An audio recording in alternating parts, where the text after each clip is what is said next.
We'll just give it a second here.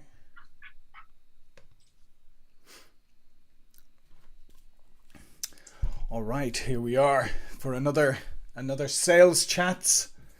We're just giving us a couple of seconds for everybody to get ready here and join us. Yes, indeed. All right, so we are live. Okay, excellent. So we're live, and what I want to welcome you to another fast-paced sales chats, the 30 minutes with our guest Caryn Kopp. And remember, hashtag sales chats. So go on to Twitter, join in the conversation, ask questions, share the live link that's now on YouTube with your friends, either now or share the recording later. So today I wanted to welcome Caryn Kopp, who is the Chief Door Opener at Kopp Consulting, whose door opening services help thousands secure initial meetings with executive levels in almost every major company.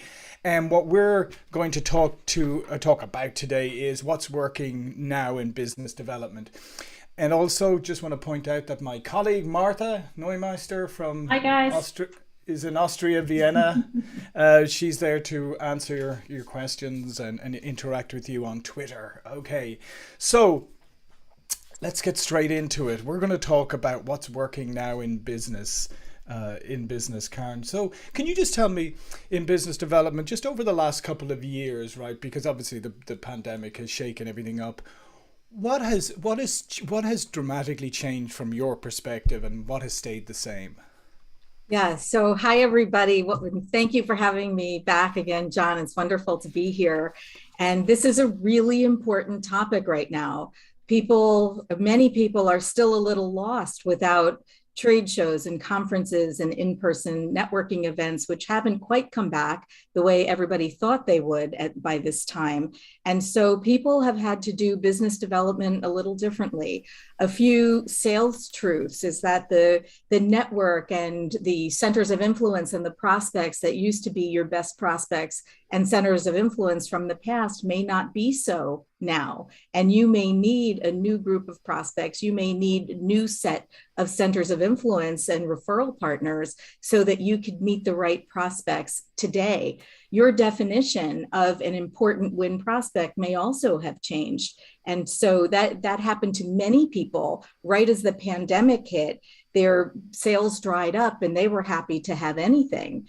And then the definition at that time of an important win prospect has changed. And then 6 months later, a year later, 18 months later, what is your new definition of an important win prospect? And where are you going to find those people? How will you meet them and start new conversations with these new people? So all of those things have changed for people. The definition of what they want and how they're going to get it is different. Also, how they meet people, right? Without the conferences and trade shows, they have to meet them virtually. Well, this is the way we've been doing business for 22 years and getting our clients in the door with their prospects for the first meeting. And it's important that you contact the executives where they are, which is in their home offices, or some have gone back to their offices, and reaching them directly and reaching them in a meaningful way to them is very different. Not everybody who has successfully switched to virtual selling has successfully switched to virtual prospecting, but those who have are winning over those who have not. So I'll stop there and get your reaction. Yeah. No, I know it was great, Karen. I totally agree with you, and I think absolutely there's been a lot of emphasis put on virtual selling. However, as you said, very little put on virtual prospecting. I think as people have migrated maybe to a new way of selling virtually, they haven't migrated the way they're prospecting. So everything is still the same, and probably wondering why things are drying up. Right. Well, that's true. But they have to do something about it, because just waiting at this point is not working. So what can they do? People are asking me all the time, like, you run this company of door openers who are very senior level business developers who represent our clients and land the big meetings for our clients. What's working? I'll tell you, our meeting numbers are higher than they've ever been. And there's a couple of reasons for that. First of all, it's a little easier to reach people now than it was. That may feel counterintuitive, but the whole gatekeeper, the assistant thing is not really an issue right now. People are answering their own phones. You can reach people on their cell phones, but my recommendation is not on the first try. Definitely email them and call them at the office first, but then you can reach out to them on their cell phone if you don't hear back. So people are expecting calls on their cell phones from people they don't know, and they're answering them, and we're able to get in touch with people that way in a meaningful way. We're also recommending to our clients that they do a more strategic job of targeting. The big wide world of prospects is not important to open up relationships with every single one of them. Which ones are going to feel more urgency around having a meeting with you and closing in a new sale for you? Which ones? So if you think about this big world of prospects and make it smaller, how do you make it smaller? Think about which groups of prospects are experiencing trigger events in their businesses, in their prospects' businesses, that may bring them to the table sooner than other prospects. And then what will you say to them that is so meaningful in an email meant for one person, in a phone call meant for one person, which is very different than sending the same email to 999 people. Yeah, and not sending it to the 1,000th person who might be the one who hit. That's right. That's Yeah. right. Yeah. No, some great points there, Caryn. I think the first point just to underline there is what you said is about how habits have changed. Because when a lot of people went home to work, like executives, etc., suddenly sitting in a home office with your cell phone beside you is a lot different than sitting in an office with an admin assistant outside who is gatekeeping everything for you. So I think that's a major change, that people are more receptive. Maybe their habits, their behaviors have changed a little bit. But to your point is you have to use that wisely. Yes, that's one, right. So that's one of the things that has changed. Here's something that hasn't changed, but it's something that people don't do, is to call their prospects. Many people will hide behind email after email after email, and then complain that their prospects are not emailing them back or calling them back. But how often does a relationship start with no voice at all? The voice is what makes it human for the prospects. In fact, when I give my seminars and I say to people, if you're an important executive and somebody you don't know wants to get in the door and meet with you, what would it take? And then they say all the right things. They say, well, they would have to email me and call me and say something that's meant just for me. They would have to do research on me and know something about me and why that meeting would be of such importance to me. They would have to call me and email, and they probably wouldn't get me on the first try. They would have to do it again next week, and maybe a couple of weeks in a row, maybe 8 times, maybe 12 times before they actually got my attention and I agreed to a meeting. And I say, right, these are all the things that work. Now let me ask you, what are you doing? And then it's like, Sending 2 emails and giving up. Right. Many do that. They send 2 emails and give up, or they're not putting time aside weekly to contact their prospects and say something meaningful and deepen those relationships. They might have a couple of hours on a Friday. They're like, yeah, I'm going to call my prospects. And they call their prospects, they might email their prospects, and then they get busy doing other things, including closing sales. So they don't set time aside to continually be in touch with these people. If you're not talking to your prospects, your competitors will be. So it's important to stay in touch. Yeah, I think that's a fantastic point, Caryn, there. And I do think a lot of it comes down to discipline, as you said. If you're not putting time aside on your calendar, if you're just saying, oh, well, I'll do it on Friday afternoon, like, who are you going to get on Friday afternoon generally? Like, not very many people.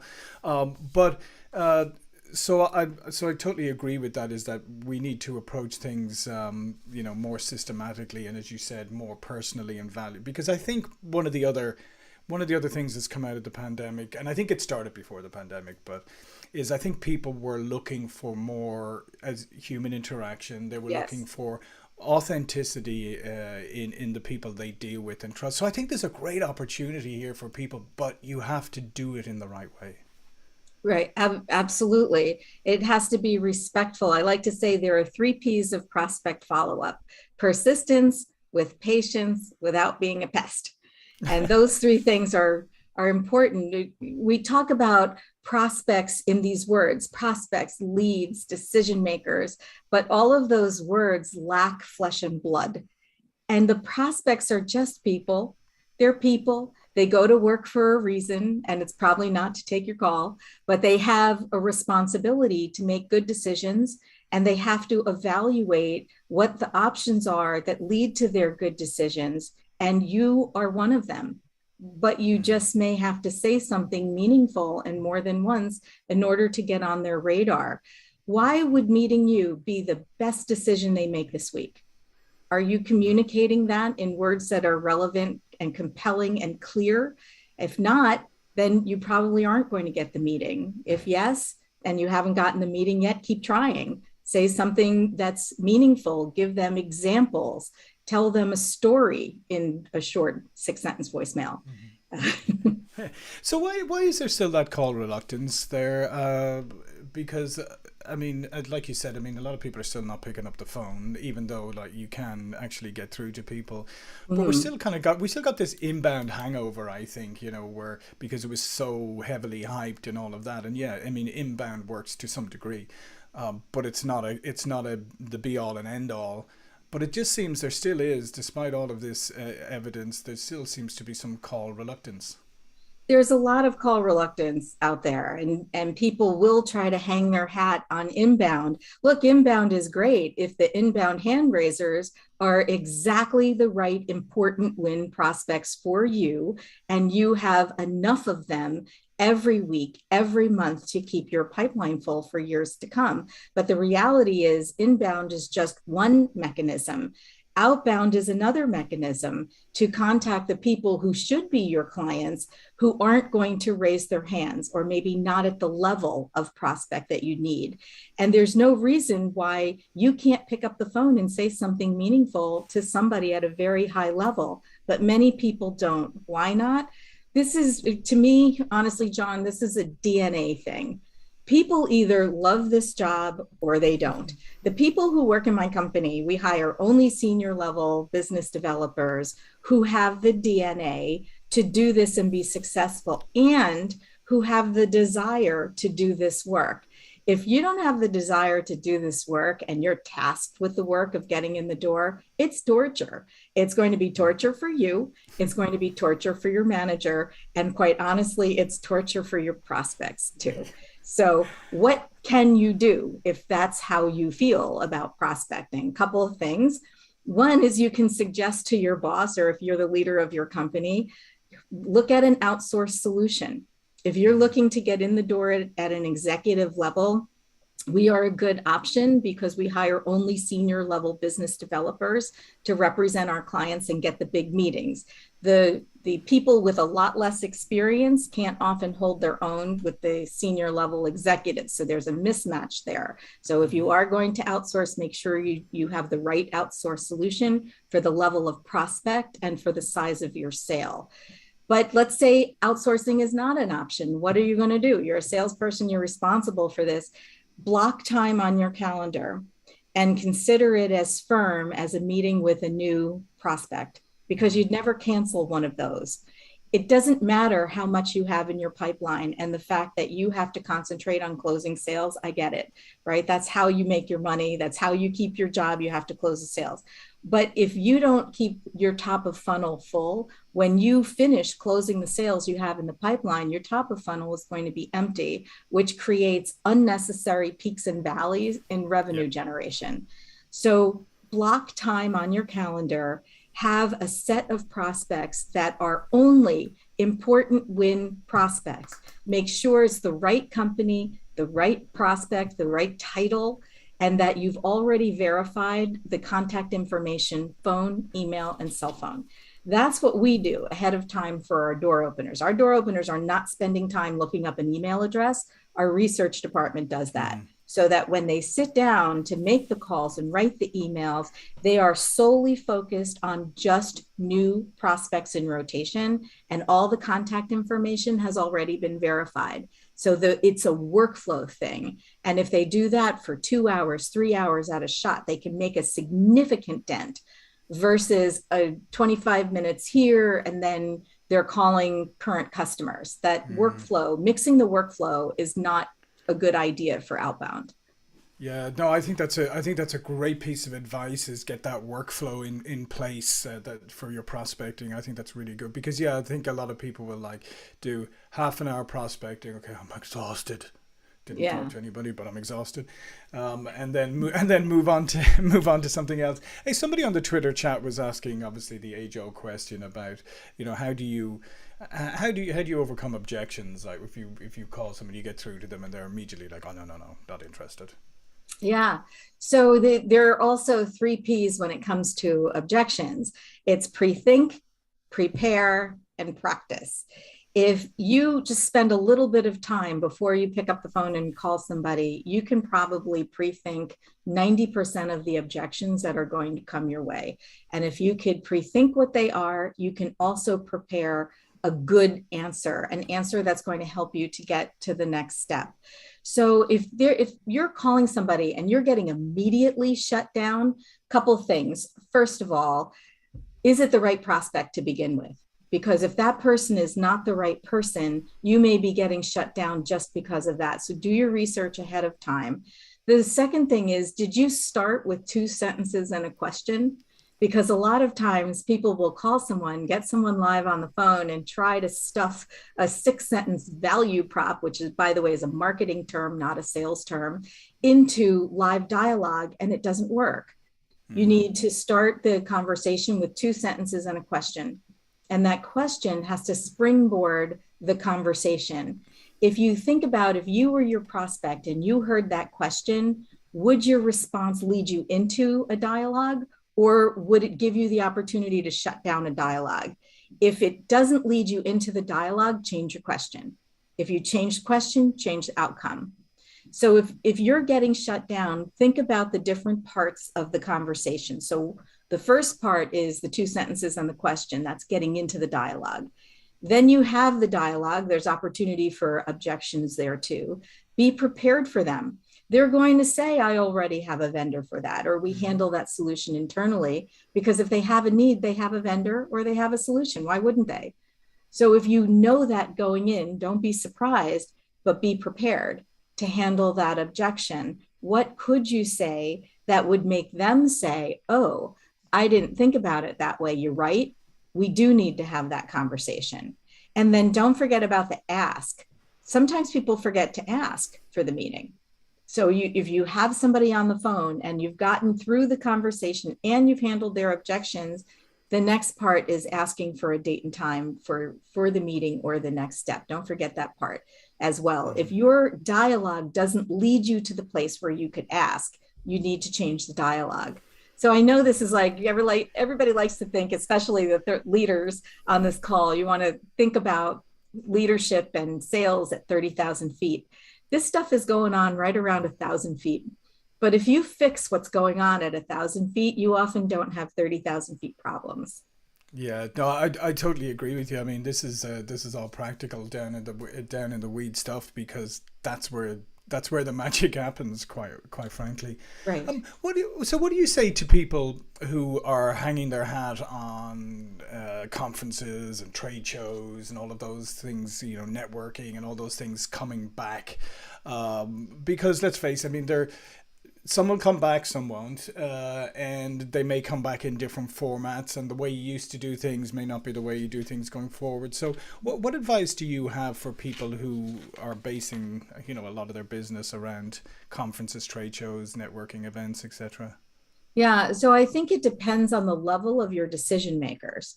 I think that when conferences come back, I don't think they're going to come back in full force. I don't think they're going to come back in the same way that they were before, which is very social. decision makers, especially at the executive level, have realized now that they can get the information they need to make decisions by sitting in their offices. Everything's available to them there. So there really isn't a need for them to leave their offices. First of all, right now, there's still the risk of getting sick, but let's say there's not 6 months in the future, there's not that risk.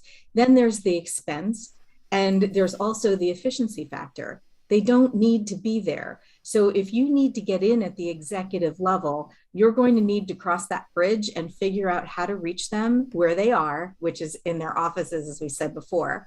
Lower level decision makers may still go to some of these conferences because I think that that's a social way for them, to get some information. But the executive level, I think that's changed and that's not going to come back. Yeah, no, I would agree with you. And there's another question. Boy, the questions are coming in thick and fast now, which is great.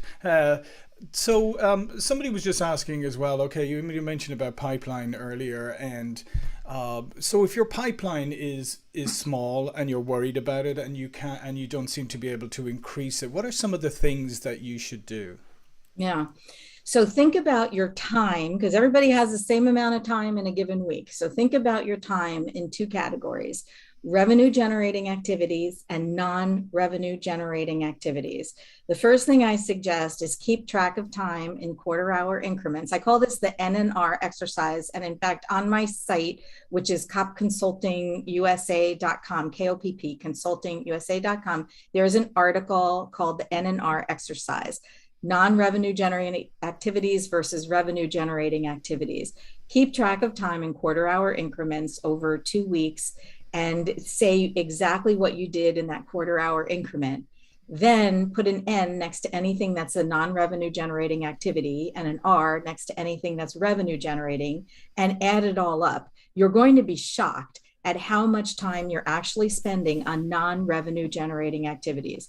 If you want more revenue, spend more time on revenue generating activities. So let's say your boss comes to you and gives you a report that's nice for him and it doesn't do anything for you, and it's going to take you 3 hours to put that together.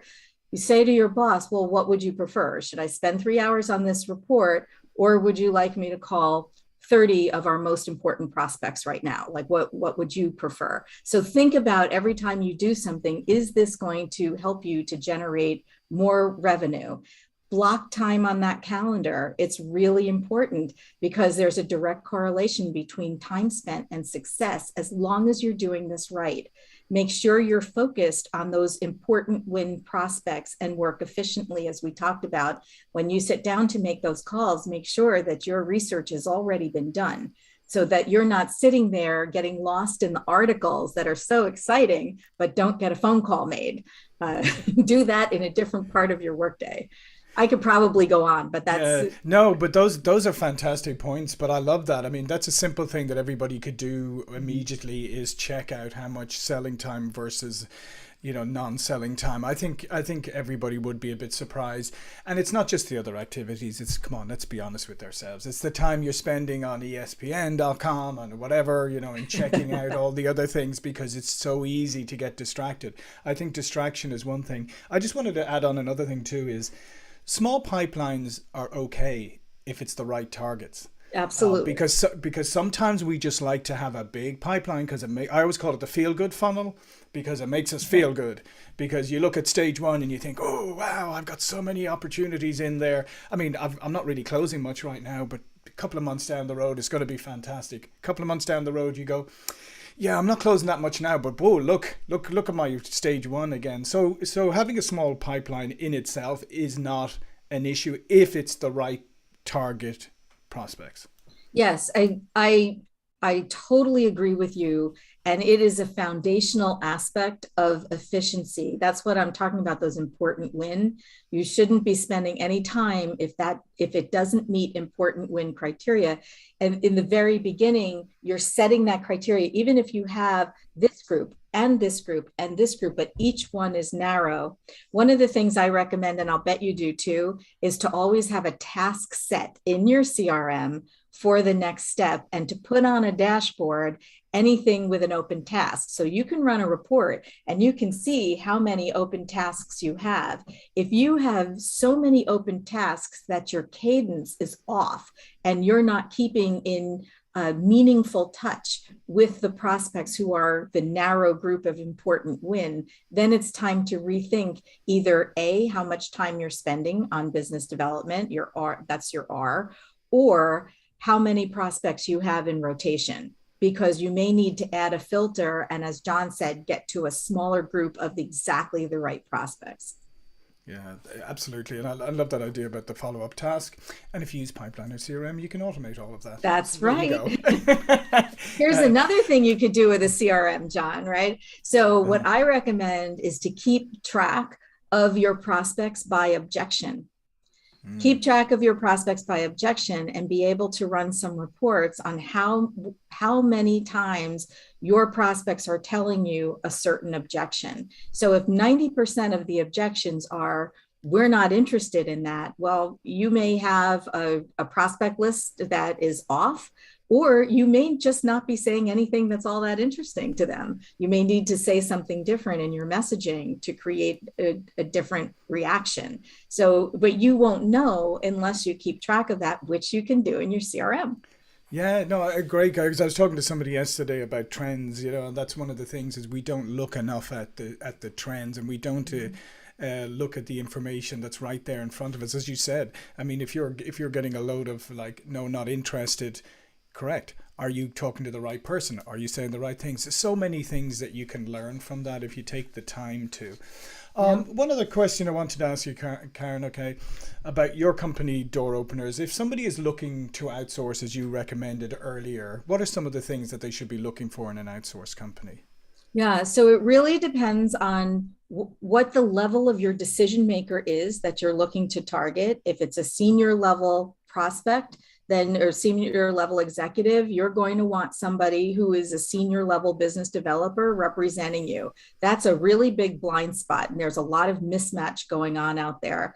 Also, if you have a large engagement or you're looking to swim upstream, bigger prospects, bigger deals, new markets, if you haven't quite figured out the messaging, like what is this balance of right target, right messaging, you're going to need a company that is more strategic, who can help you figure out that right recipe. All of those things describe our company, Kopp Consulting, and our service is called the Door Opener service. Everybody calls us the Door Openers. Yeah, but that is where we focus.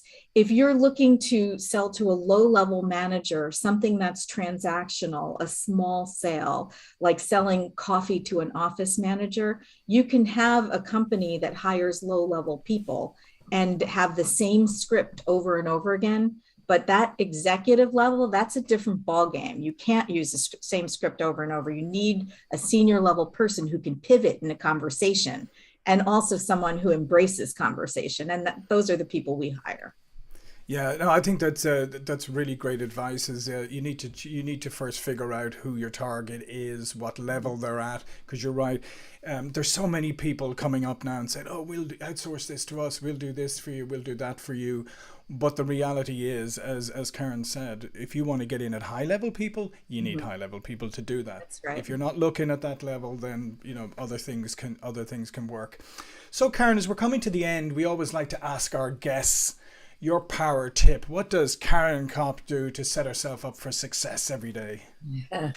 Well, we target people who want to buy our services. Like that's pretty simple. All right, sell to somebody who really wants to buy your services. It's very simple, and not everybody will buy on value. Just because you sell on value, not everybody's going to buy on value. So find the people who will, and talk to them about how you can help them do something that is more valuable than what they can get from others or from their internal teams, and they are going to listen to you.